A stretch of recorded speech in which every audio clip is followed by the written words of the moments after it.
Alhamdulillahi Rabbil Alamin. Assalatu wassalamu ala asyrafil anbiya'i wal mursalin.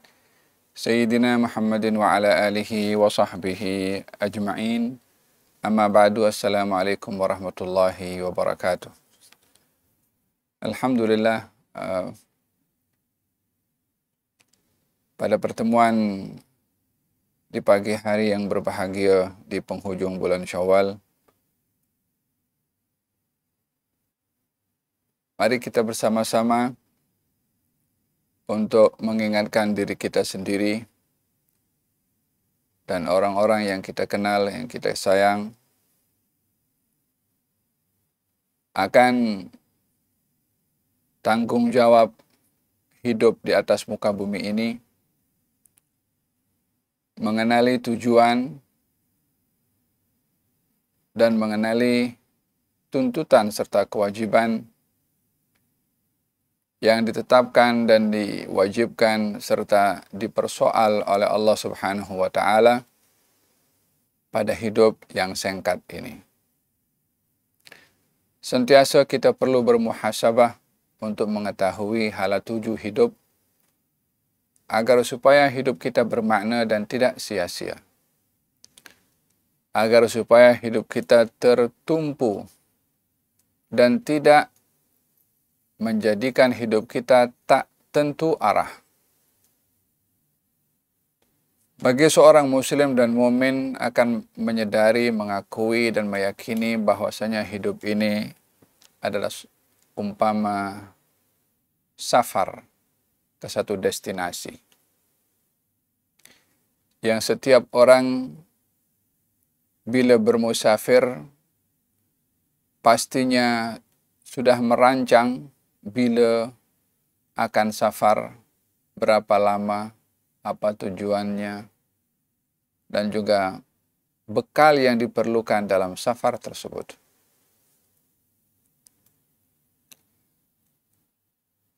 Hanya perbezaan safar hidup dengan safar yang kita lakukan adalah kita boleh tahu dalam safar hidup ini kemana kita akan pergi. Tetapi kita tidak boleh tahu bila kita akan pergi. Kita boleh tahu bekal apa yang perlu kita siapkan. Namun kita tak boleh tahu berapa lama bekalan itu cukup. Berapa banyak bekalan itu cukup untuk safar yang kita tidak dapat menentukan bila ia berakhir.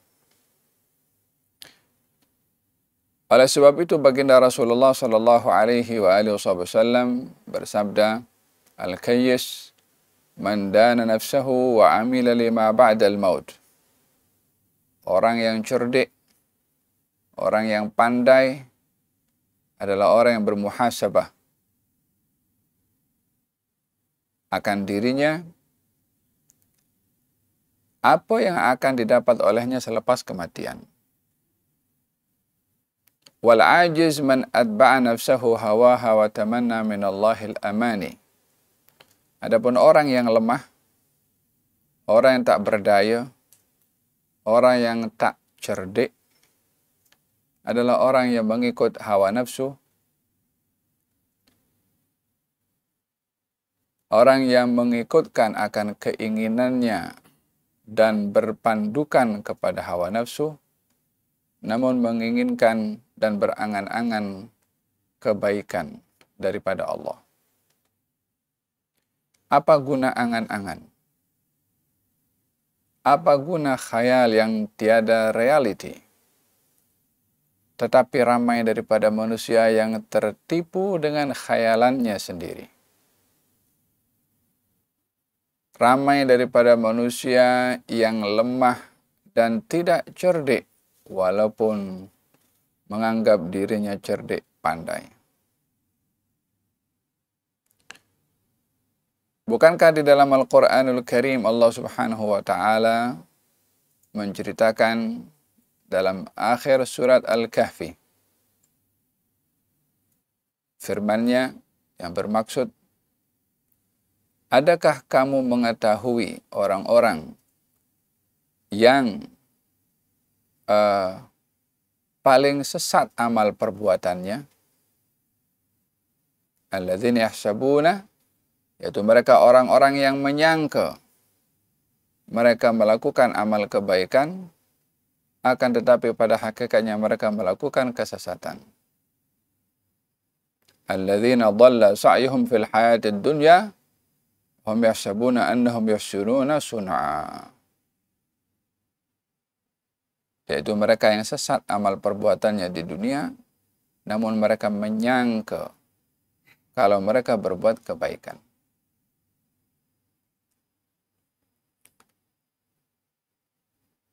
Kata-kata hikmah disampaikan oleh salah seorang sahabat, Sayyidina Umar bin Khattab radhiyallahu anhu, katanya, hasibu anfusakum qabla an tuhasabu.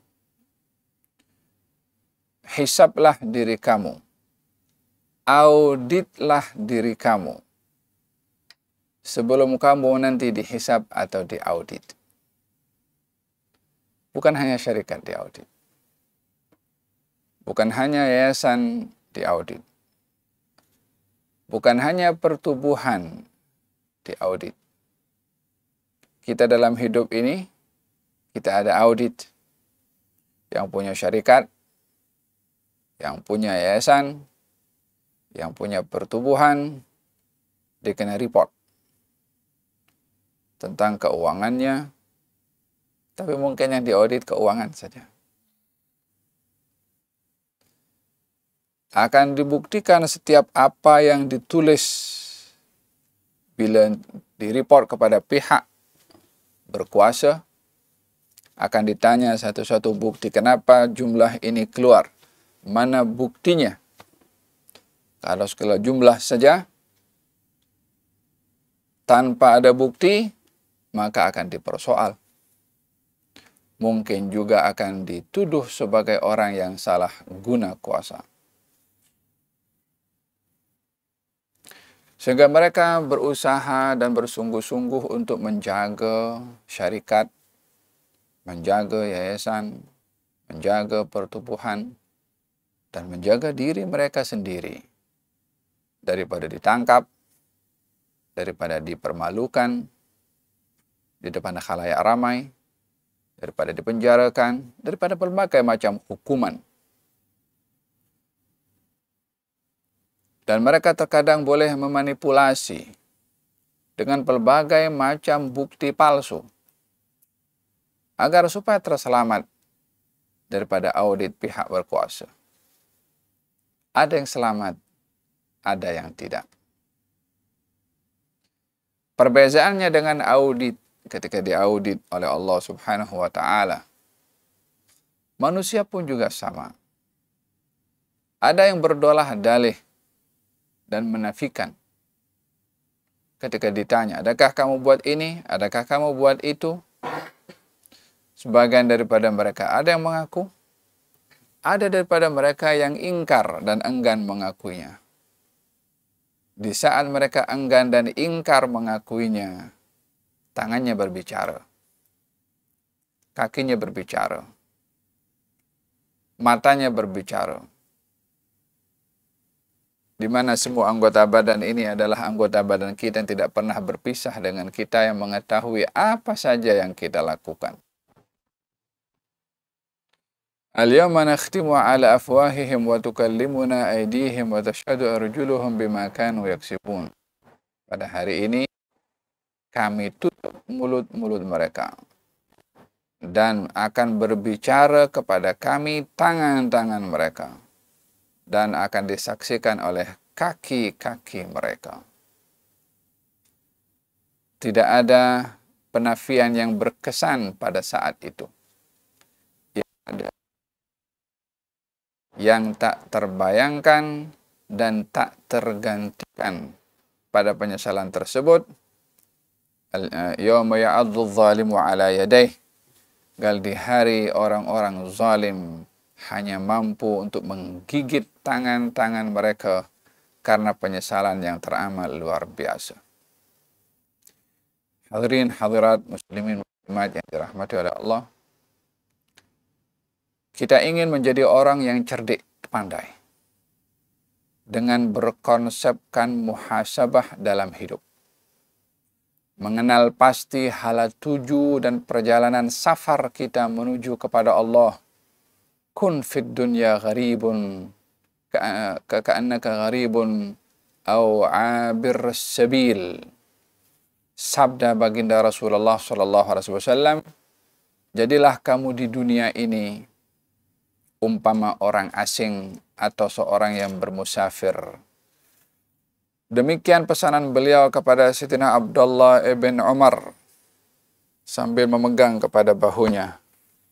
Akhadha bimankibayya Rasulullah sallallahu alaihi wa alihi wasallam. Nabi memegang pundakku dan mengatakan, jadilah kamu di dunia umpama orang asing yang akan kembali kampung atau seorang bermusafir yang akan melintasi, menyeberangi, menuju ke destinasi.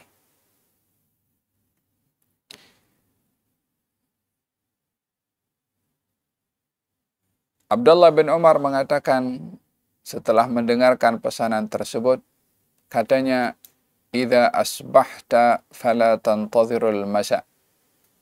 Kalau kamu berada di waktu pagi, jangan tunggu petang untuk beramal. Wa idza amsayta fala tantadhirus sabah. Kalau kamu berada di waktu petang, jangan tunggu pagi untuk beramal.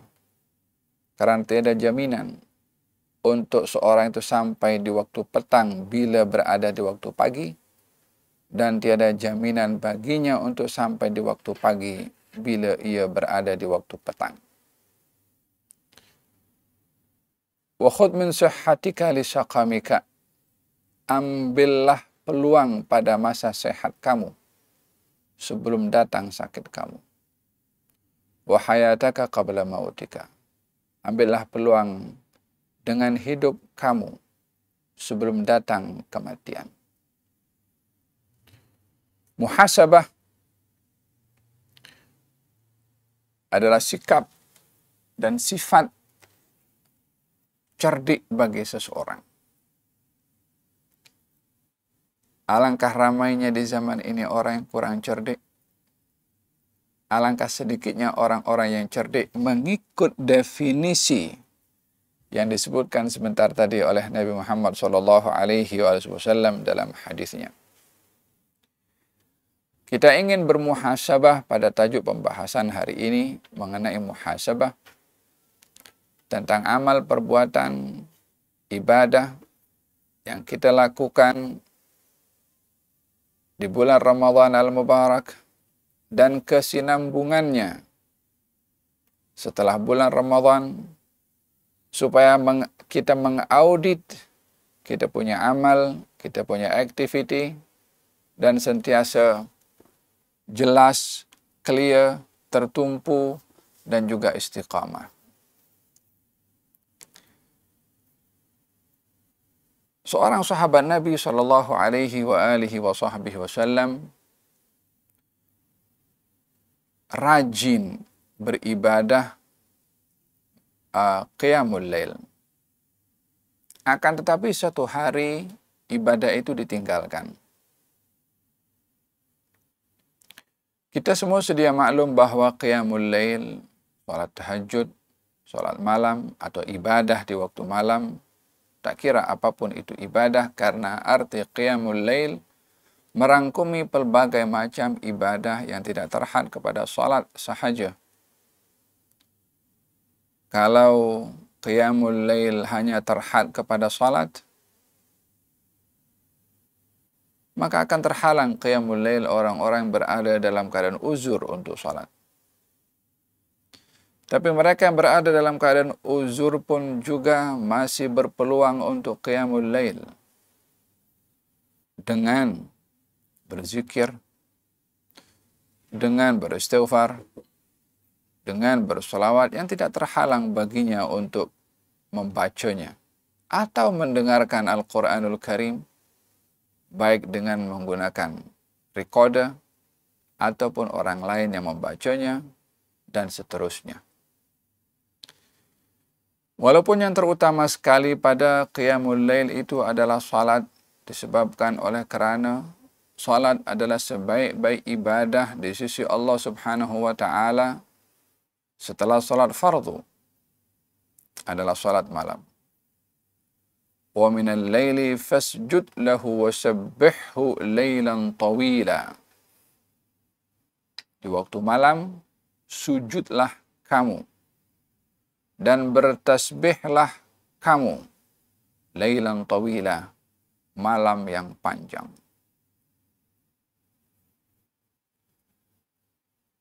Afdhalus shalah ba'dal maktubah salatul lail. Salat yang paling baik setelah salat fardu itu adalah salat malam. Naam.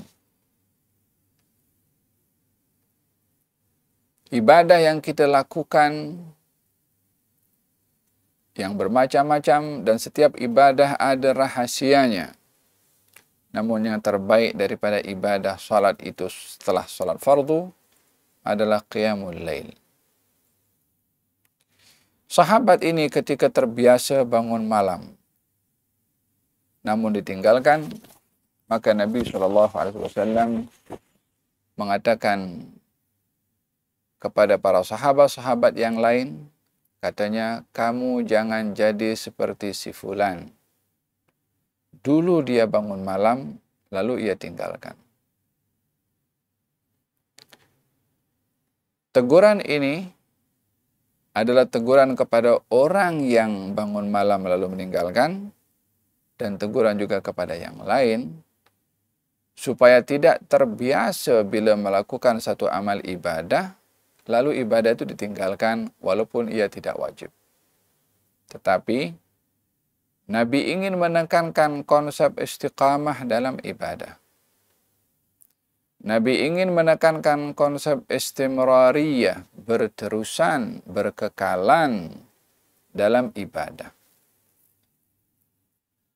Karena keberkesanan ibadah pada hati dan jiwa diukur dengan istiqamahnya seseorang itu dalam ibadah.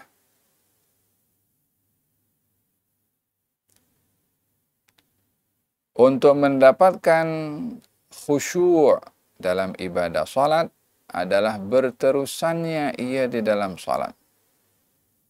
Setiap ibadah itu mesti dilihat kesannya pada perilaku. Setiap ibadah mesti dilihat kesannya pada diri orang yang beribadah. Barulah ibadah itu ibadah yang sempurna. Tidak ada ibadah yang disyariatkan tanpa adanya hikmah pada diri orang yang melakukan. Di dalam Al-Quranul Karim Allah Subhanahu wa taala berfirman, "Hafidhu 'ala shalawati was salatul wusta wa qumu lillahi qanitin." Jagalah salat, khususnya salat yang tengah, dan lakukanlah dalam keadaan khusyuk. Yakni ingin memberitahukan bahwa jagalah dalam mendirikan salat yang melahirkan kamu khusyuk ketika salat. Disuruh jaga, maknanya berterusan.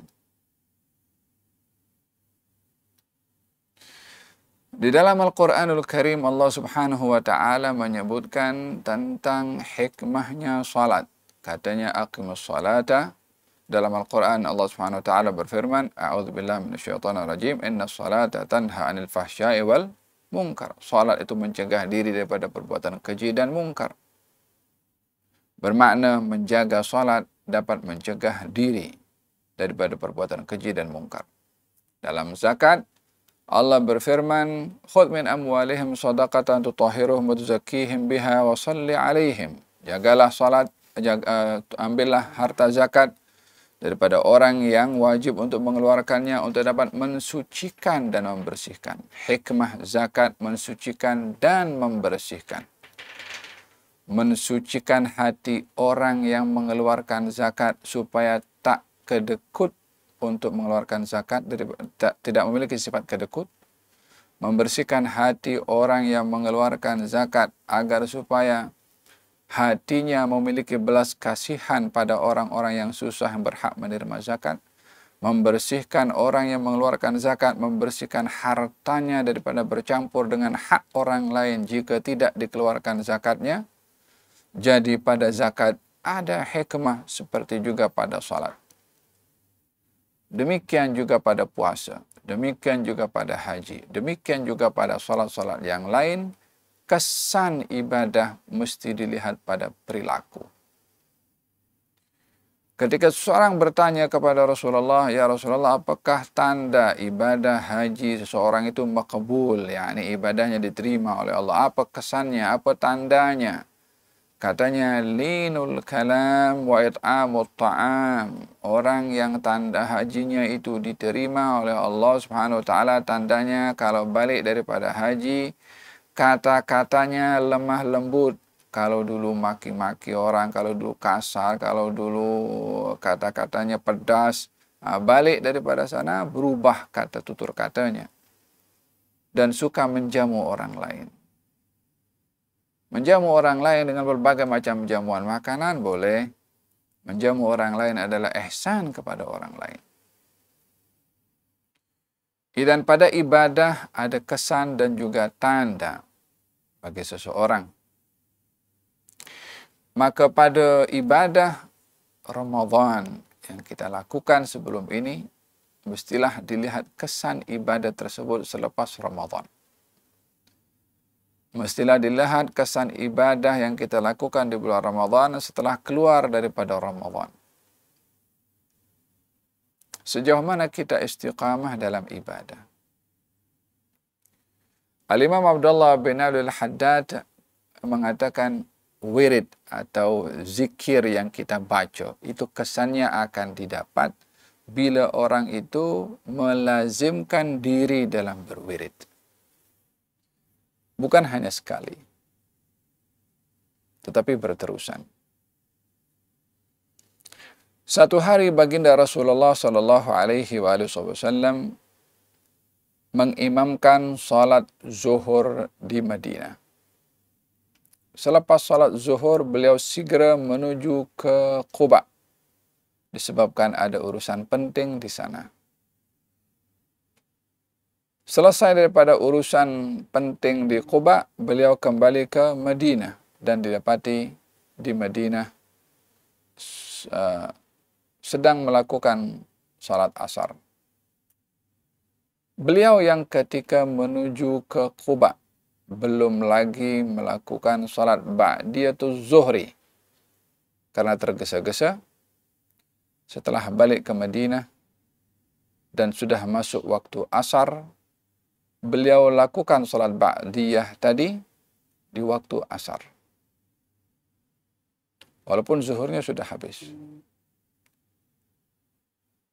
Di mana ba'diyatul zuhri itu dilakukan selepas salat zuhur. Dan waktu zuhurnya masih ada. Tapi ini waktu zuhurnya sudah habis. Diqadha oleh Nabi, diganti oleh Nabi.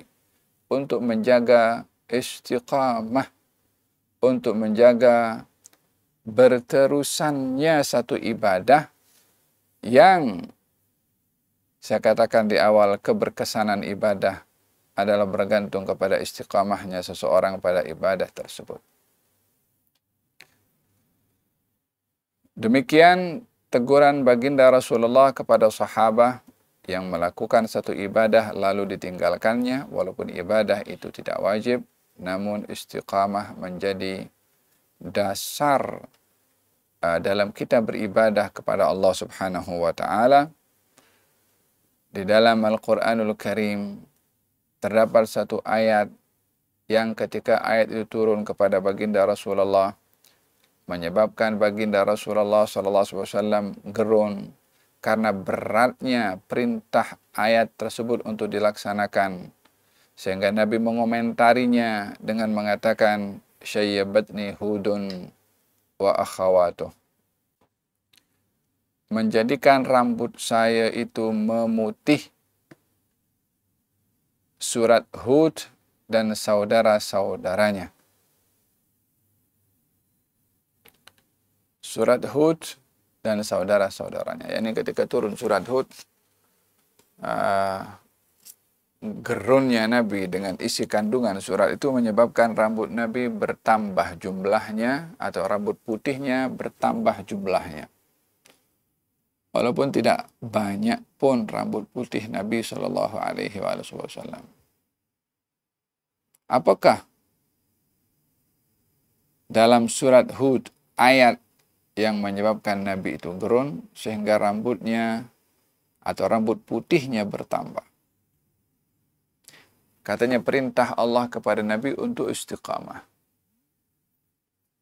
Fastaqim kama umirta. Istiqamahlah kamu, wahai Rasulullah Muhammad, seperti kamu diperintah. Perintah untuk beristiqamah ini yang menjadi arahan daripada Allah kepada Nabi Muhammad SAW.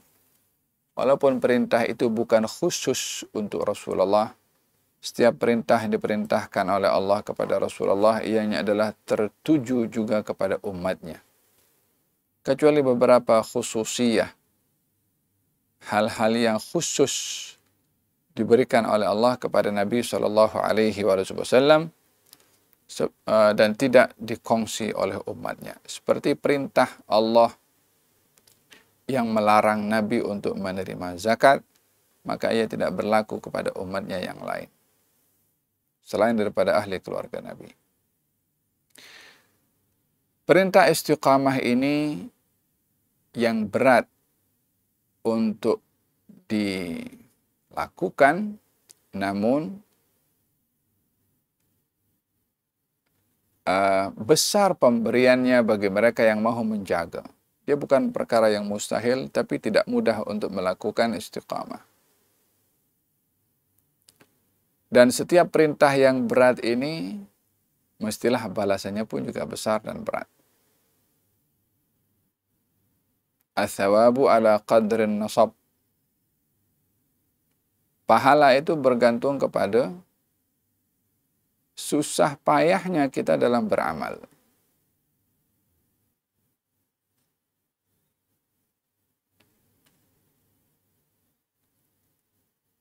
Di dalam Al-Quranul Karim Allah Subhanahu wa Ta'ala memerintahkan untuk istiqamah.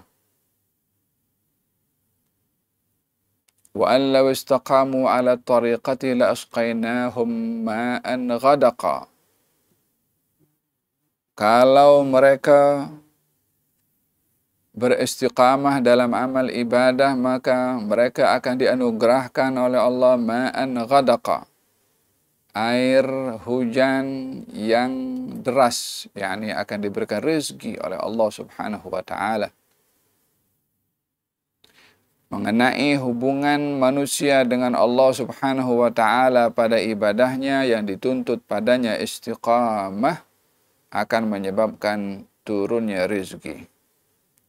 Rezeki turun boleh merupakan hujan, rezeki turun boleh menjadi ilmu, rezeki turun berupa afiah, rezeki turun berupa barakah, rezeki turun berupa berbagai macam kebaikan yang diberikan oleh Allah Subhanahu wa Ta'ala yang dinamakan rezeki. Diangkatnya bala, satu rezeki. Dimudahkan segala urusan, satu rezeki. Mendapat keluarga yang baik, satu rezeki. Jiran yang baik, satu rezeki. Wahakadha, makna rezeki yang begitu luas. Wa an law istaqamu ala tariqati la asqainahum ma'an ghadaqa. Maka dengan perintah istiqamah ini diuraikan perinciannya oleh Allah di dalam Al-Quranul Karim, betapa pentingnya istiqamah dengan melihat betapa besarnya pemberian Allah kepada orang-orang yang istiqamah. Sehingga ulama mengatakan keramat yang paling besar itu adalah istiqamah. Bahkan dikatakan al-istiqamatu khairun min alfi karamah. Istiqamah itu lebih baik daripada 1000 keramat. Yani bila nampak keramat, suatu hal yang luar biasa pada seseorang, namun orang itu kurang istiqamah dalam ibadahnya, berbandingkan kepada orang yang istiqamah namun tidak nampak pada orang itu hal-hal yang luar biasa, maka bagi mereka yang tidak dinampak hal-hal yang luar biasa padanya, tapi ibadahnya istiqamah, maka ia lebih baik daripada mereka yang dinampak hal yang luar biasa kepadanya. Al-istiqamatu khairun min alfi karamah. Di dalam Al-Quranul Karim Allah Subhanahu wa taala berfirman, Innal ladzina qalu rabbuna Allahu thumma istaqamu tatanazzalu alaihimul malaikah alla takhafu wa la tahzanu wa abshiru bil jannati allati kuntum tu'adun. Nahnu awliyaukum fil hayatid dunya fil akhirah. Walakum fiha ma tashtahi anfusukum walakum fiha ma tad'un nuzulan min ghafurir rahim. 10 anugerah diberikan oleh Allah Subhanahu wa taala kepada orang yang istiqamah. Sesungguhnya mereka yang mengatakan Tuhan kami Allah, lalu mereka istiqamah dengan kata-katanya, dengan iqrarnya, dengan pengakuannya, dengan keimanannya. Karena setiap kata-kata mesti ada bukti pada perbuatan. Setiap kalimat mesti diterjemahkan dengan perilaku, sehingga tidak hanya sekedar kata, akan tetapi dibuktikan apa yang dikata. Innal ladzina qalu rabbuna Allah. Sesungguhnya mereka mengatakan Tuhan kami itu Allah, tapi bukan hanya kata-kata. Diterjemahkan dengan perbuatan, karena kalimat iman itu ma waqara fil qalbi wa saddaqahul amal. Iman itu apa yang bersemadi di dalam hati dan diterjemahkan dengan perbuatan. Keyakinan dalam hati diungkapkan melalui lisan, diterjemahkan melalui perbuatan. Barulah sempurna iman dengan 3 rangkaian. Keyakinan di hati, ungkapan di lisan, terjemahan pada perbuatan. Innal ladzina qalu rabbuna Allah tsumma istaqamu. Seorang mengatakan Tuhan kami itu adalah Allah dan istiqamah dalam perbuatannya sesuai dengan apa yang dikata tadi. Istiqamah. Apa yang berlaku kepadanya? Apa yang akan didapat olehnya bila ia istiqamah dalam iman? Katanya, tatanazzalu alaihimul malaikah. Malaikat akan turun berkali-kali. Manusia ini diberikan oleh Allah Subhanahu wa taala kekuatan yang terbatas untuk berinteraksi dengan makhluk-makhluk yang tidak dinampak, baik itu jin atau malaikat. Lebih-lebih lagi berinteraksi dengan malaikat. Bagi malaikat boleh nampak kepada kita, kita tidak boleh nampak pada mereka. Oleh sebab itu Nabi bersabda, malulah kamu kepada makhluk yang sentiasa tidak pernah berpisah dengan kamu, kecuali ketika seorang itu berada dalam bilik air dan bersama dengan keluarganya, dengan istrinya. Yang dimaksudkan di sini adalah malaikat. Yata'aqabuna fikum malaikatun bil-laili wan-nahar. Silih berganti kepada kamu malaikat yang menjaga kamu siang dan malam.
Dan dengan demikian dijadikan oleh Allah Subhanahu wa taala manusia ini dengan teramat istimewanya dengan malaikat berkhidmat, bertugas untuk menjaga manusia. Ya ta'aqabuna fikum, menjaga kamu dan silih berganti dalam menjaga manusia. Malaikat di waktu pagi dan di waktu malam atau di waktu petang. Dijadikan waktu petang dan waktu pagi tempat pertemuan malaikat yang bertugas. Yang ditugaskan di waktu pagi sampai malam, pertemuannya itu di waktu pagi dan di waktu pagi dan waktu petang. Yakni di waktu pagi malaikat yang bertugas malam naik, malaikat yang daripada atas untuk bertugas di waktu petang turun. Bertemunya pada waktu subuh. Demikian juga malaikat yang bertugas daripada pagi dan sehingga petang dengan malaikat yang bertugas daripada petang sehingga pagi, itu pertemuannya yang bertugas pada waktu pagi sampai petang naiknya di waktu asar, dan yang bertugas daripada petang sampai pagi turunnya di waktu asar. Dijadikan masa itu tempat pertemuan. Oleh karena sebab itu kadang-kadang ulama itu menjadikan satu kebiasaan bermusafahah di waktu salat subuh dan asar, disebabkan oleh karena waktu itu waktu pertemuannya malaikat yang sedang bertemu satu dengan yang lain untuk menggantikan tugas shift antara malaikat satu dengan yang lainnya. Oleh hadza dalam hadis dinyatakan malaikat ketika naik ditanya, bagaimana kamu melihat hambaku? Katanya, ya Allah, kami datang aku dapati mereka sholat, dan kami naik aku dapati mereka sholat. Maksudnya ketika turun sholat subuh, ketika naik sholat asar. Yang turun pun sama, yang turun nampak sholat subuh, yang turun di waktu asar pun nampak sholat asar. Jadi disaksikan dua malaikat. Ya subhanallah, semulia apa manusia ini sampai malaikat pun berkhidmat untuk manusia. Kira-kira setinggi apa derajat dan kemuliaan manusia ini sehingga sekian ramai manusia yang ada ini dijaga. Ada malaikat yang memantau, mencatat, dan juga menjaga kepada mereka. La ilaha illallah innahu tashrifullah lil insan. Semua ini kembali kepada kehendak pilihan Allah untuk memuliakan manusia berbandingkan kepada makhluk yang lain. Dia berkehendak seperti itu. Siapa yang akan pertikai kehendaknya Allah Subhanahu wa taala? Walaqad karramna bani Adam. Kami muliakan anak-anak Adam, kata Allah Subhanahu wa taala. Tatanazzalu alaihimul malaika. Malaikat akan turun berkali-kali. Apa maksud malaikat berturun? Turun berkali-kali. Adakah manusia boleh berkomunikasi dengan malaikat? Adakah manusia boleh melihat kepada malaikat? Allah berfirman mengenai turunnya malaikat bukan untuk dilihat oleh manusia. Karena sebagaimana saya katakan, manusia memiliki keterbatasan untuk melihat malaikat. Dan betapa manusia ini terbatas melihat banyak perkara daripada ciptaan-ciptaan Allah Subhanahu wa taala. Coba kalau kita tengok matahari, kita tak mampu menatapnya bila dalam keadaan terang. Kalau kita melihat lampu, kita tidak mampu untuk melihatnya.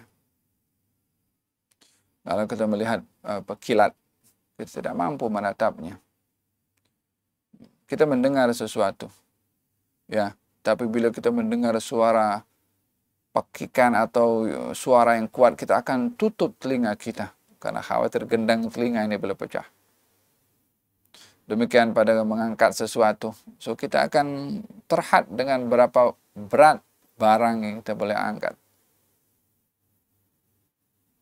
Tidak semua manusia boleh lakukan, kecuali orang-orang diberi keistimewaan oleh Allah Subhanahu wa taala. Oleh sebab itu, turun dari para malaikat kepada orang-orang istiqamah ini dengan memiliki tugas. Katanya, tatanazul alaihimul malaika. Malaikat turun berkali-kali. Ulama mengatakan bahwasanya, ulama tafsir mengatakan bahwasanya maksud malaikat ini turun, yang dimaksudkan adalah turun ketika nazak, turun ketika di barzakh, turun ketika dibangkitkan. 3 waktu ini adalah yang paling genting bagi seseorang. Saat nazak, saat di barzakh, di soal, dan saat dibangkitkan. Yawma yakhrujuna minal ajdathi ka'annahum jaradun muntashir.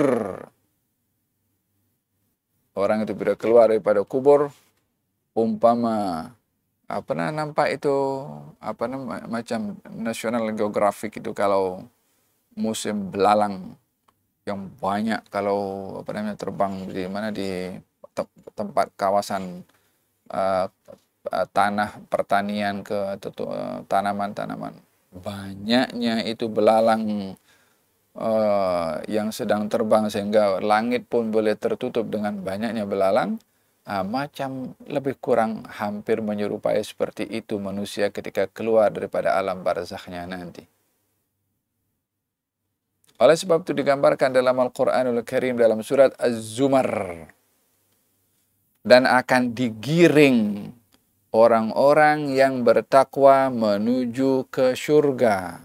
Ya, ini ada penggiring, ada malaikat yang membawa ketika mereka bangkit ini dalam keadaan kocar-kacir supaya tak tentu arah. Orang-orang beriman dibawa oleh malaikat menuju ke surga. Dan orang-orang kafir juga akan digiring oleh malaikat menuju ke neraka. Supaya mereka pun terpandu kemana mereka akan pergi.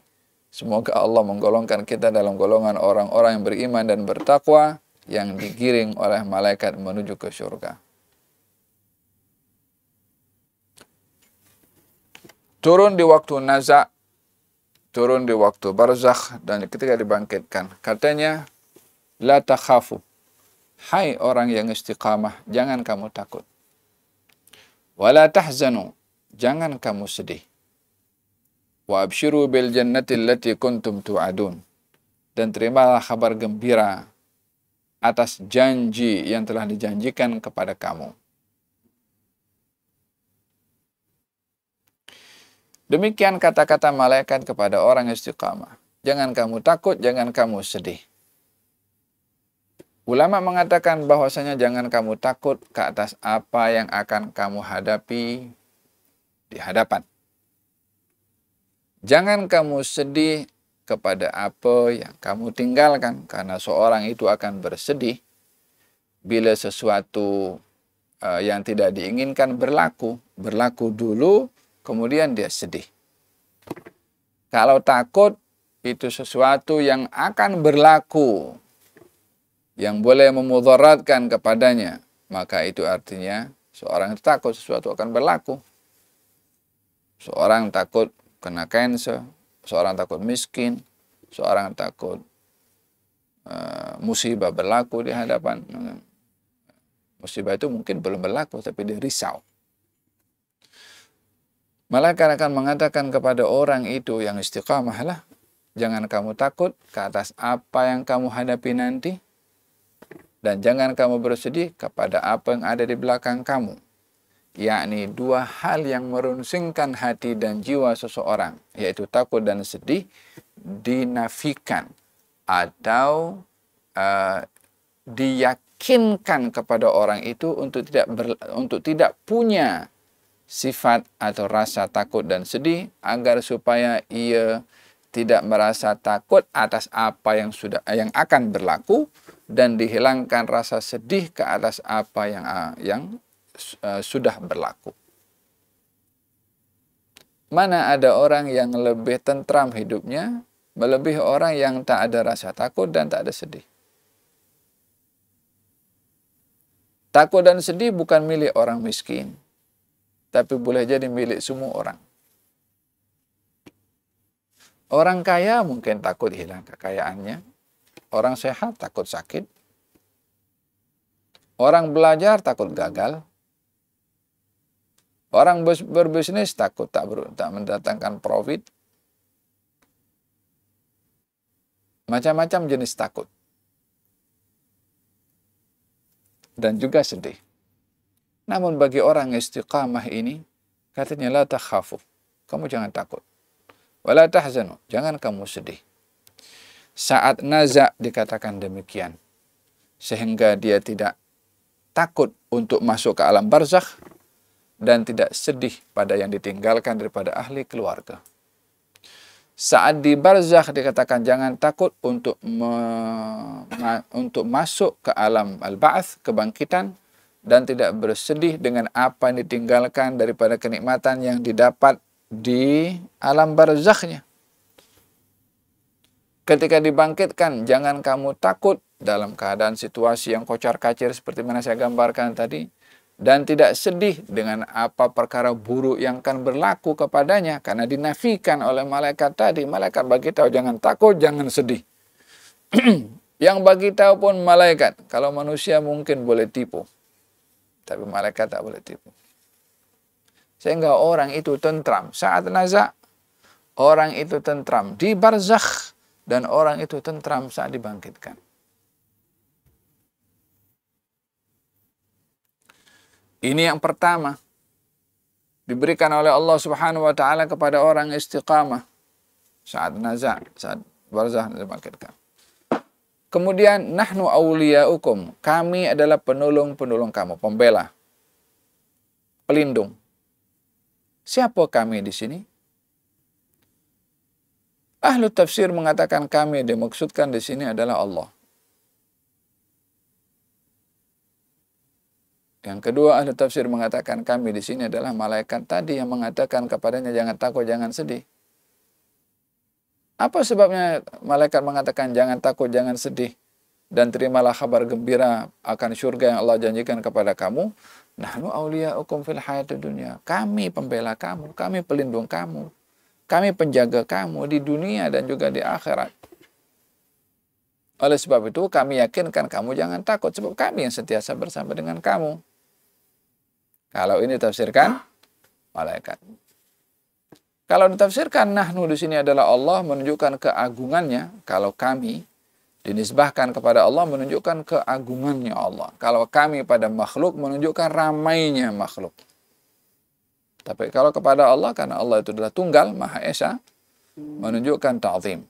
Nahnu awliyakum, kami yang maha agung, Allah Subhanahu wa taala, penjaga dan pelindung kamu.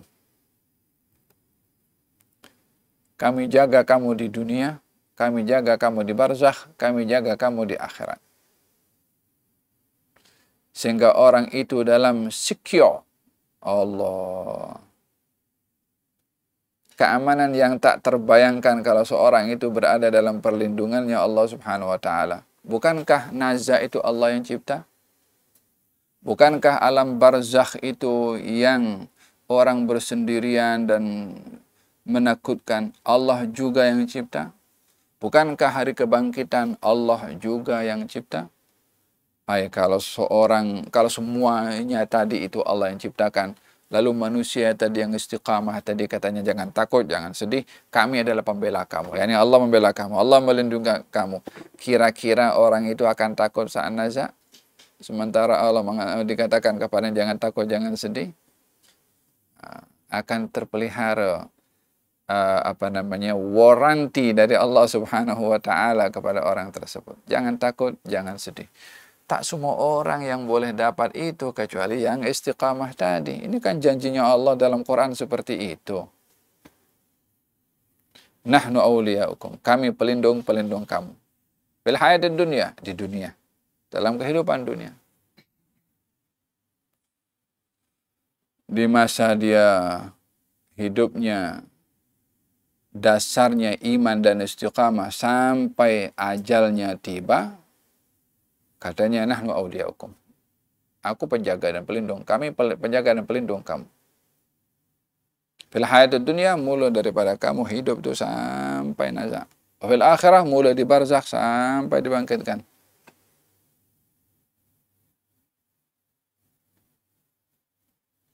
Paham tuh? Jadi merasa aman di 3 tempat yang paling genting. Merasa selesa di 3 tempat yang paling mencabar. Kata Siti Aisyah mengatakan kepada Rasulullah, "Wahai Rasulullah, adakah ada orang ingat kepada orang lain di akhirat nanti?" Katanya di 3 tempat tak ada orang ingat satu dengan yang lain. Bila? Katanya indas sirat. Ketika orang nak melintasi sirat, jembatan yang dibentangkan di antara neraka. Tak ada orang ingat satu dengan yang lain. Wa indal mizan, dan pada saat seseorang itu ditimbang amal perbuatannya. Wa inda tatayurus suhuf, dan ketika kitab manusia itu akan diserahkan, momen itu menyebabkan tiada sesiapa pun ingat kepada yang lain. Di 3 tempat ini. Masing-masing risau dan takut. Namun orang yang istiqamah katanya, nahnu awliya'ukum fil hayatid dunya fil akhirah. Kita pelindung kamu, kita penjaga kamu. Di dunia, di akhirat. Di akhirat pun dijaga. Harta termasuk daripada 3 tempat itu. La ilaha illallah, alangkah besarnya istiqamah ini bagi seseorang. Dan manfaatnya bukan hanya di dunia, terlebih lagi di akhirat.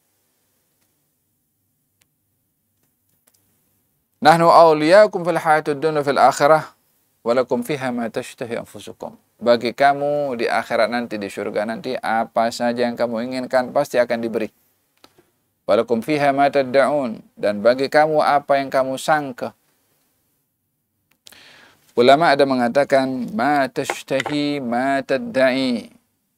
Dalam ayat tadi ma tashtahi anfusukum, apa yang diinginkan oleh kamu. Wa ma tad'un, apa yang kamu angan-angankan untuk kamu dapat. Apa yang kamu mendakwa kamu akan dapat. Apa bezanya? Seseorang itu kalau yakin akan sesuatu yang ia itu inginkan dapat, maka itu namanya tashtahi. Tapi kalau orang itu kalau orang itu tidak yakin apa yang diinginkan itu ia akan dapat, namanya tadda'i, mendakwa. Mendakwa dia tak yakin.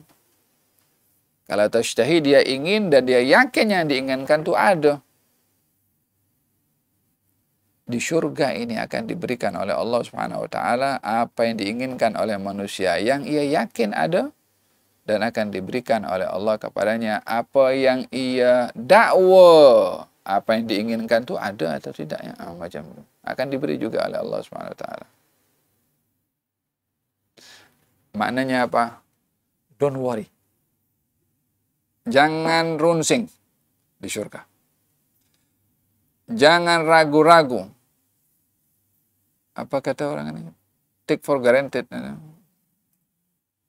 Halas. Dhamana ilahiyah. Jaminan Allah Subhanahu wa taala kepada seseorang. Siapa lagi yang lebih kuat untuk diyakini jaminannya selain daripada Allah Subhanahu wa taala? Kalau jaminan-jaminan daripada insurans ini apa-apa berlaku, dengan insurannya sekali dia boleh kolab dia. Tapi jaminan Allah Subhanahu wa taala tak ada siapa boleh mengalahkan. Terakhir, nuzulan min ghafurur rahim sebagai satu hidangan. Yang tadi itu malaikat turun di waktu nazak, malaikat turun di waktu barzakh, malaikat turun di waktu dibangkitkan di alam mahsyar. Kemudian perlindungan dan penjagaan yang diberikan oleh Allah. Baik perlindungan ketika berada di dunia atau di barzakh dan juga di akhirat. Kemudian hidangan janji Allah Subhanahu wa taala akan surga. dan akan diberikan apa yang diinginkan, dan apa yang didakwa untuk diinginkan olehnya akan diberi. Nuzulan, sebagai satu hidangan, layanan tetamu kepada Allah Subhanahu wa taala. Nuzul itu artinya hidangan kepada tetamu. Karena orang yang datang menuju kepada Allah itu menjadi tetamu kepada Allah, dilayan oleh Allah dengan nuzul. Ini hidangan jangan ditanya apa bentuk hidangan yang Allah akan kasih kepada seseorang.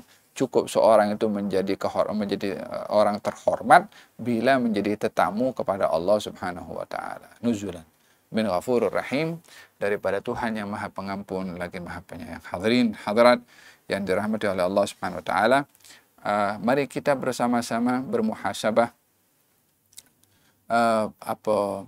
pasca Ramadan, baik itu apa yang kita persiapkan untuk kita lakukan sebelum datangnya bulan Ramadan, dan apa yang mesti kita persiapkan untuk kita lakukan selepas bulan Ramadan.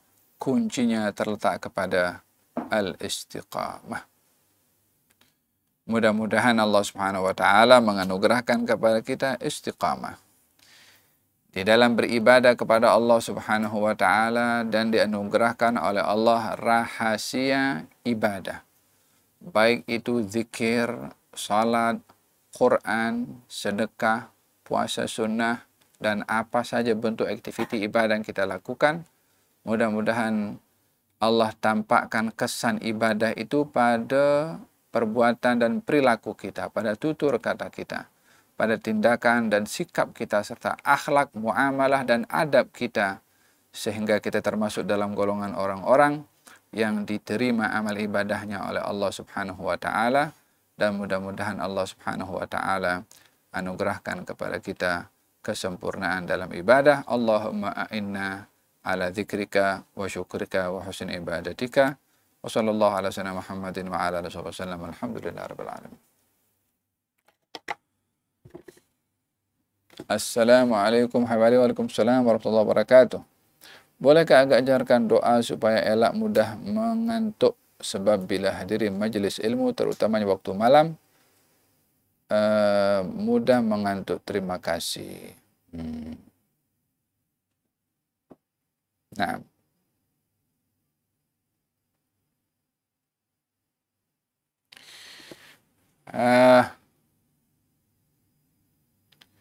kita perlu ada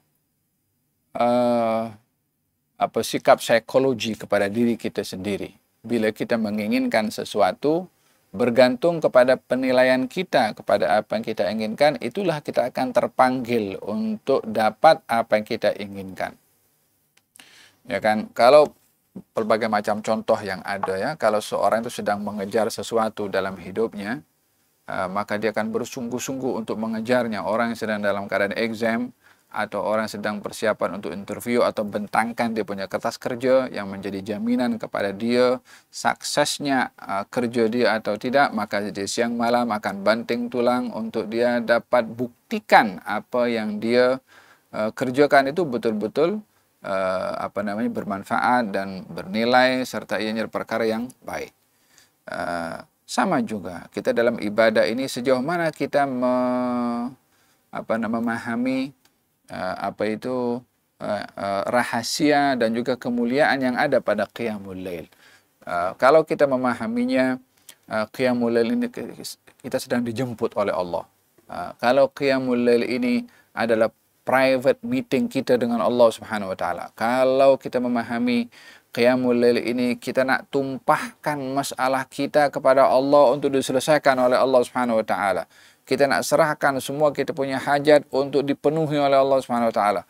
Bila sikap itu yang ada kepada seseorang ketika ingin qiyamul lail, ianya akan menjadi sebab motivasi bagi orang itu untuk menghilangkan rasa mengantuk, seperti mana orang yang bersungguh-sungguh buat kertas kerja ataupun nak exam, dihilangkan mengantuknya dengan sungguh-sungguhnya. Secara psikologi seperti itu mesti ada kepada seorang ketika qiyamul lail. Kemudian yang kedua, bantulah dengan bangun malam itu sebelum tidur, kita membaca penghujung daripada surat Al-Kahfi. membaca penghujung daripada surat Al-Kahfi, 10 ayat terakhir pada surat Al-Kahfi, untuk bangun malam di waktu yang diinginkan dan dalam keadaan nasyid, dalam keadaan cergas. Yang ketiga, ketika hendak tidur, ambillah adab-adab dan sunnah-sunnah diajarkan oleh Nabi Shallallahu Alaihi Wasallam, yaitu baik itu dalam keadaan berwudu, kemudian baca doa qul huwallahu 3 kali, berfalak sekali, dengan berbenas sekali, kemudian usapkan kepada seluruh badannya, dan ketika bangkit daripada tidur, dan juga subhanallah 33 kali, alhamdulillah 33 kali, dan juga Allahu Akbar 34 kali. Kata baginda Rasulullah SAW berpesan kepada Sayyidina Ali bin Abi Thalib karramallahu wajha, dan juga kepada istrinya Siti Fatimah, kalau kamu hendak tidur, bacalah 33 kali subhanallah, alhamdulillah 33 kali, Allahu Akbar 34 kali. Kalau kamu lakukan, maka kamu akan bangun dalam keadaan kamu cergas, kata Nabi SAW. Ditanya kepada Sayyidina Ali, katanya, adakah kamu jalankan wasiat Nabi? Katanya, ya, saya jalankan setelah saya mendengar daripada Nabi. Termasuk ketika dalam keadaan perang, katanya dalam keadaan perang Siffin pun, kalau saya tidur tetap saya jaga zikir yang diajar oleh Nabi Shallallahu Alaihi Wasallam. Jadi untuk bangun malam, 2 perkara tadi yang sebenarnya saya katakan. Tengoklah besarnya pemberian yang Allah berikan ketika seorang itu bangun malam. Yang kedua adalah zikir-zikir yang saya sebutkan sebentar tadi. Wallahu alam. Kalau ingin lebih masih mengantuk juga, pergi berwudu. Dalam hadis Nabi Muhammad SAW, orang kalau bangun malam, bangun baca doa. Alhamdulillahilladzi ahyana ba'da ma amatana wa ilaihin nusyur. Yang kedua, baca 10 ayat. Baca daripada firman Allah 10 ayat yang terakhir daripada surat Ali Imran, daripada surat Inna fi khalqis samawati wal ardi wa ikhtilafil laili wan nahari la ayatin liulil albab, sampai akhir ayat tersebut. Itu yang dilakukan oleh Nabi setiap kali bangun tidur. Doa bangun dan 10 ayat tadi. Allah Habib tak menghafalkan 10 ayat, susah Habib, itu surat Al-Imran, qul huwallahu ahad mungkin. Letakkan itu handphone atau kertas besar sebelah kita punya katil, baca bangun daripada tidur. Kemudian pergi berwudu dan sholat 2 rakaat. Mula daripada ini, kata Nabi SAW mengatakan, manusia itu kalau tidur diikat dengan 3 ikatan. Satu ikatan itu daripada syaitan. Ikatan itu bermakna yang menjadikan orang itu mengantuk kalau bangun di waktu malam. Dengan 3 ikatan itu. Makanya kata Nabi, lepaskan 3 ikatan itu. Yang pertama, ketika bangun dengan berzikir, zikir yang saya sebutkan tadi. Kemudian ikatan yang kedua akan lepas kalau kita berwudu. Yang ketiga, kalau kita sholat 2 rakaat. Maka ketiga-tiga ikatan akan terlepas. Wallahu a'lam. Cara berlembut hati kepada orang tua, terima kasih. Cara berlembut hati kepada orang tua, na'am. Orang tua kita adalah yang menjadi wasilah keberadaan kita di atas muka bumi. Sehingga dengan adanya orang tua, kita, apa yang kita ada, berupa sehat, berupa nikmat, berupa pasangan, berupa anak, berupa jawatan, berupa harta, apa saja yang kita dapat adalah sababnya adalah orang tua kita. Oleh sebab itu, antara orang tua dengan Allah Subhanahu wa taala diletakkan orang tua nomor 2 setelah Allah Subhanahu wa taala. Wa'budullaha wa la tusyriku bihi syai'an wa bil walidaini ihsana. Sembahlah Allah, jangan sekutukan Allah, dan berbuat ihsan kepada orang tua.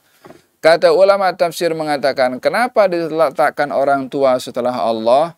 Karena adanya keserupaan, bukan ingin menyaingi Allah dalam hal ini ya, antara orang tua dengan Allah Subhanahu wa taala. Sifat Allah itu menciptakan, mengadakan yang tiada. Orang tua menjadi sebab keadaan kita daripada sebelumnya kita tiada.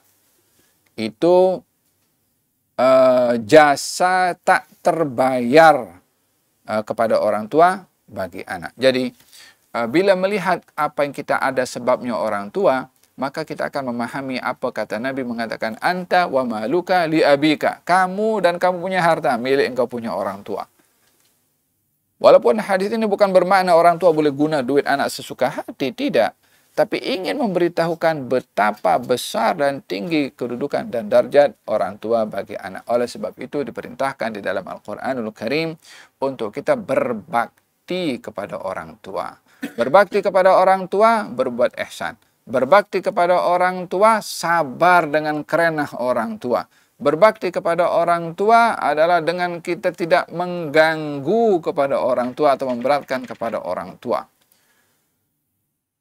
Dalam Al-Quranul Karim Allah berfirman, "Imma yablughanna indakal kibara ahaduhuma aw kilahuma fala taqul lahumā uffin wa la tanharhumā wa qul lahumā qawlan karīmā." Kalau orang tua kamu sudah tua atau salah seorang daripada keduanya, maka kamu jangan mengatakan uff. Nah, dan janganlah kamu menghardik kepada kedua orang tua kamu. Wa qul lahumā qawlan karīmā. Berkatalah kepada kedua orang tua kamu dengan kata-kata yang mulia. Kata-kata yang baik. Dimulai sikap kepada orang tua sebelum perbuatan adalah dengan perkataan. Karena kata-kata itu menjadi ubat kepada orang tua dengan sikap sopan. Dan demikian memahami hubungan kita dengan orang tua, memahami keberadaan yang kita ada sebabnya adalah kita punya orang tua. Dan menentukan nasib kita di akhirat juga bergantung kepada sikap kita kepada orang tua. Kata Nabi, kedudukan orang tua itu bagi anak, huma jannatuka wa naruka. Orang tua kamu itu surga kamu atau neraka kamu. Assalamualaikum ya Habib. Waalaikumsalam warahmatullahi wabarakatuh. Apakah perbedaan di antara prasangka dan insting? Itu tulisannya terputus sedikit, itu tak nampak jelas. Dalam kelas Riyadhus Shalihin di MTDM ada disebutkan tentang hadis orang yang merasa sesuatu akan berlaku dan sesuatu itu adalah tidak baik, maka Rasulullah ajarkan untuk dibaca doa. Dan ada disebutkan untuk tidak percaya kepada prasangka itu dengan memohon doa kepada Allah. Jadi adakah berbeda prasangka dengan firasat? Jazakumullahu khairan. Ya, ada bedanya prasangka dengan firasat. Prasangka itu dasarnya tidak wujud. Namanya saja sangkaan. Prasangka itu hanya khayalan di dalam hati dan bayangan yang tidak berdiri di atas fakta yang nyata. Kalau firasat itu dasarnya ada, yaitu hati yang bersih. Firasat satu pemberian daripada Allah kepada seseorang untuk memiliki firasat yang baik. Al-Imam Syafi'i ada belajar ilmu namanya ilmu firasat. Ilmu firasat. Dan ini hadirin hadirat yang dirahmati oleh Allah SWT. Firasat ini ilmu, tapi dia bukan tekstual macam kita boleh menghafal. Tapi dia memerlukan kepada kemurnian hati dan jiwa. Untuk mendapatkan nur dari Allah Subhanahu wa Ta'ala, yang semakin banyak diberikan nur dan ma'rifah oleh Allah, semakin tinggi kedudukan itu pada ma'rifahnya, sehingga al-ghaibu shara syahada. Sehingga hal yang gaib boleh nampak menjadi syahadah, nyata. Seperti berlaku kepada Sayyiduna Harithah. Ketika ditanya oleh Nabi, bagaimana keadaan wahai Harithah? Katanya, saya berada dalam keadaan mukmin kepada Allah dengan sebenar-benar iman. Kalau apa tandanya engkau beriman? Kalau katanya, ya Allah, ya Rasulullah, saya nampak syurga macam di hadapan saya. Saya nampak arusnya Allah Subhanahu wa Ta'ala di hadapan saya nyata. Saya seakan-akan melihat orang syurga sedang menikmati kenikmatan syurga, dan orang di neraka sedang berteriak kesakitan karena diazab di neraka. Semua yang dikatakan itu hal-hal yang gaib. Imam Syafi'i pernah belajar ilmu firasat di Yaman. Setelah dia banyak belajar, kemudian dia ingin kembali. Di perjalanan dia bersama dengan pembantunya, khadimnya, ingin istirahat dan singgah di rumah sesiapa yang boleh untuk menerimanya sebagai tetamu, maka berjumpa dengan seorang. Sifat orang itu kalau mengikut firasatnya Imam Syafi'i, orangnya tak baik. Dahinya begini, matanya begini, hidungnya begini. Walhasil daripada lihat segi zahirnya itu nampak orangnya tak baik. Maka Imam Syafi'i pun teragak-agak, tapi orang yang dilihat oleh Imam Syafi'i macam tak baik ini justru mempersilahkan dan mempelawa kepada Imam Syafi'i untuk tinggal di rumahnya. Maka disediakan bilik untuk beliau dan juga khadimnya, pembantunya. Dihidangkan makanan untuk beliau dan pembantunya, khadimnya. Binatang tunggangan transportnya Imam Syafi'i itu diletakkan di tempat yang selamat, diikat, disediakan makanan juga untuk kendaraannya. yakni 5-star hotels. 5 bintang. Sampai keledainya pun dilayan. Kata Imam Syafi'i, tak betul lah ilmu firasat yang aku belajar ini. Macam mana aku ikut ilmu yang aku belajar orang ini, tak betul. Tapi dilayan luar biasa. Akhirnya buku-buku yang dia belajar tentang firasat tolak tepi. Dah hampir nak dibuang. Keesokan harinya ketika ingin balik,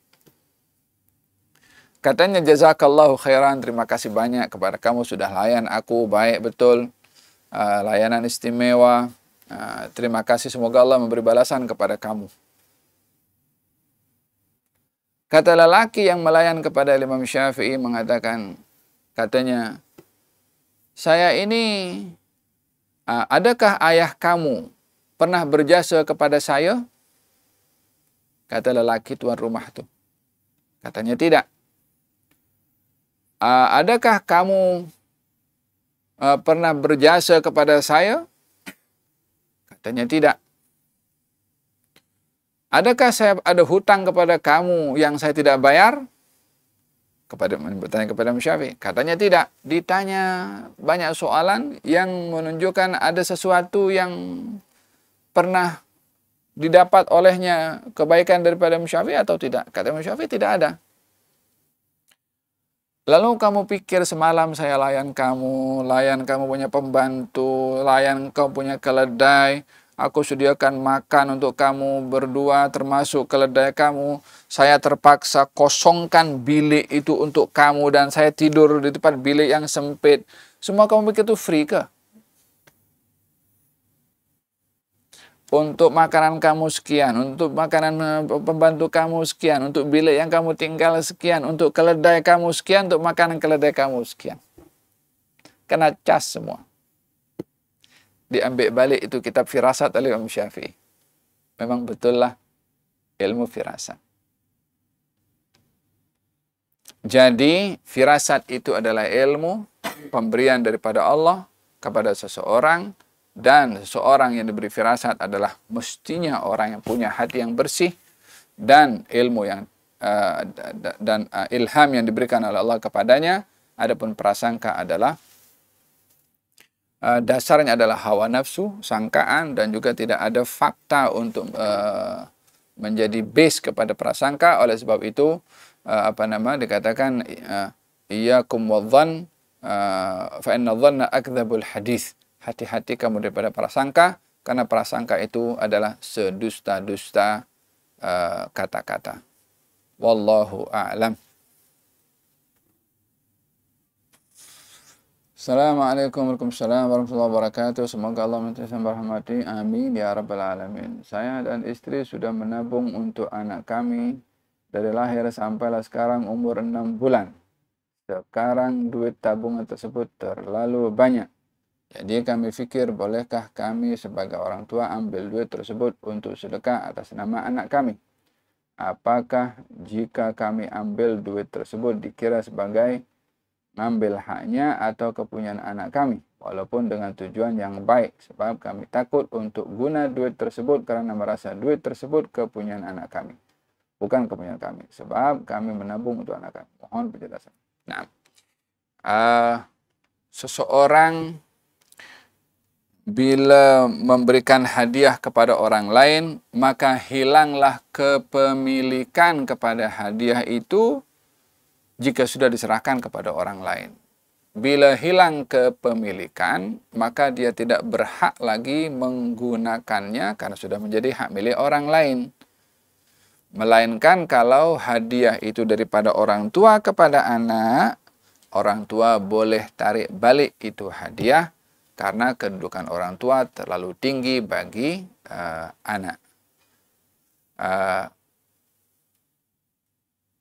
Tetapi bila pemberian diberikan kepada orang lain, kepada anak ataupun kepada cucu, lalu ingin disedekahkan kepada orang lain oleh orang yang memberi, tidak dibenarkan untuk menggunakan harta tersebut yang sudah hilang kepemilikan si pemberi kepada si penerima untuk digunakan bersedekah, karena ia tidak lagi memiliki kepada harta tersebut karena sudah diserahkan kepada orang lain. Yang boleh untuk dilakukan olehnya adalah bila mengeluarkan zakatnya. Zakat wajib. Karena anak masih kecil tak erti macam mana nak keluarkan zakat, tapi zakat duit ada. Dan setiap duit itu ada hak orang miskin, seperti mana wa fi amwalihim haqqum ma'lum. Pada duit mereka ada hak yang ditentukan, termasuk daripada hak itu adalah zakatnya. Fi amwalihim haqqun lis-sa'ili wal mahrum. Dan dalam hal ini, bagi mereka yang menjaga harta anak yatim atau anak atau cucu yang masih kecil, maka yang menjaga harta itu wajib untuk mengeluarkan zakat anak tersebut, walaupun anak itu belum baligh. Tapi sedekah tidak, kecuali dengan izin anak tersebut. Kalau anak sudah mumayyiz, baru diambil, baru ditanya ridha izinnya untuk disedekahkan kepada orang lain. Ya, jadi mengenai tadi soalan tadi, saya rasa jelas. Ada lagi? Bagaimana mau kembali cepat-cepat dapat apa itu? Dapat rasa sedap dalam salat. Apabila rasa sedap itu hilang akibat terlihat aurat orang dan akibat kelalaian diri. Jazakumullahu khairan. Jangan lihat aurat orang. Fokus kepada tempat sujud ketika kita salat. Dan fokus kepada keagungan Allah yang memandang hati, memandang jiwa, dan memandang isi hati dan ucapan yang berlaku dalam kita punya diri. Lihat dinyatakan orang yang salat itu munajin rabbahu. Orang yang salat dia berbicara dengan Tuhannya. Dan Tuhan mengetahui bukan apa yang diungkapkan oleh lisan saja, tapi yang diungkapkan oleh hati. Kalau dia lalai, dia pergi tempat lain apa semua, sementara ini dilihat oleh Allah Subhanahu wa taala. Ya, tapi itu bukan mudah Habib untuk memang bukan mudah. Yang kita diminta itu berusaha untuk khusyuk. Bagaimana cara untuk kita khusyuk? Mula daripada saat kita wuduklah dengan khusyuk. Macam mana wuduk dengan khusyuk? Fokus kepada rukun-rukun wuduk dan adab-adab serta sunnah-sunnahnya. Memahami dan menginsafi pada setiap anggota yang dibasuh. Wajah ketika dibasuh, mengingatkan wajah ini untuk diputihkan dan diberi cahaya oleh Allah, dilindungi daripada menjadi wajah yang hitam nanti di hari kiamat. Ketika basuh tangan kanan, mengharapkan supaya tangan kanan ini yang terima kitab di akhirat. Ketika basuh tangan kiri, mengharapkan agar supaya Allah lindungi kita daripada menerima kitab dengan tangan kiri. Ketika basuh kepala, kita berdoa semoga kepala yang tak disentuh oleh api neraka. Ketika basuh kaki, kita minta agar supaya Allah tetapkan ketika melintasi kepada sirat. Dan begitu seterusnya. Ini khusyuk dalam kita berwuduk. Khusyuk ketika dalam keadaan kita salat, kita meyakini kalau kita sedang berhadapan dengan Tuhan yang maha perkasa, maha hebat, maha kuasa, maha segala-galanya, maha agung, yang cipta saya, yang tahu isi hati saya, yang tahu salah silap saya, yang tahu aib saya. Jadi kita ada rasa malu kepada Allah Subhanahu wa taala dengan kita mengetahui kekurangan yang ada pada diri kita. Qad aflahal mu'minun alladzina hum fi salatihim khashi'un. Baca surat Qul a'udzu birabbin nas sebelum salat. Kemudian angkatlah tangan ketika takbiratul ihram dan berusahalah untuk kita berinteraksi antara lidah dengan hati. Lidah takbir, lidah membaca surat doa iftitah, lidah membaca surat Al-Fatihah, itu hati mendengarkan dan ikut membaca bersama dengan lisan untuk tidak terbawa kepada hal-hal yang lain sehingga menghilangkan rasa khusyuk di dalam salat. Bila ternampak sesuatu, orang lalu ke suara ke apa semua, kita pun terdengar juga, alihkan kepada salat yang sedang kita khusyuk, namun tidak menuruti apa yang kita dengar atau apa yang dilihat oleh mata sementara kita berada di dalam salat. Wallahu a'lam. Alas, mudah-mudahan majelis kita diberkati oleh Allah Subhanahu wa taala dan diberikan oleh Allah Subhanahu wa taala ilmu bermanfaat dan amal berdasarkan dengan ilmu, dan mudah-mudahan Allah berikan kepada kita khusyuk dalam salat, dan mudah-mudahan Allah Subhanahu wa taala anugerahkan kepada kita amanah dalam menjalankan amanah, menjalankan tugas, dan mudah-mudahan Allah Subhanahu wa taala senantiasa melindungi kita daripada segala apa yang kita takutkan dan apa yang kita sedih, dan mudah-mudahan Allah anugerahkan kepada kita kebahagiaan dan nikmat beribadah, nikmat munajat, nikmat salat, nikmat zikir, nikmat Quran, sehingga kita istiqamah pada semua itu. Amin ya rabbal alamin. Sallallahu alaihi wasallam Muhammadin wa ala alihi wasallam. Alhamdulillah rabbil alamin. Bisirril Fatihah.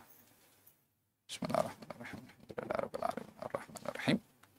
Maliki yaumiddin. Iyyaka na'budu wa iyyaka nasta'in. Shiratal mustaqim. Shiratal ladzina an'amta 'alaihim ghairil maghdubi 'alaihim waladdallin. Rabbana taqabbal minna innaka antas samiul 'alim wa tub 'alaina innaka at-tawwabur rahim. Da'wahum fiha subhanakallahumma wa bihamdika wa salam wa akhiru da'wahum alhamdulillahi rabbil alamin. Taqabbalallahu minkum.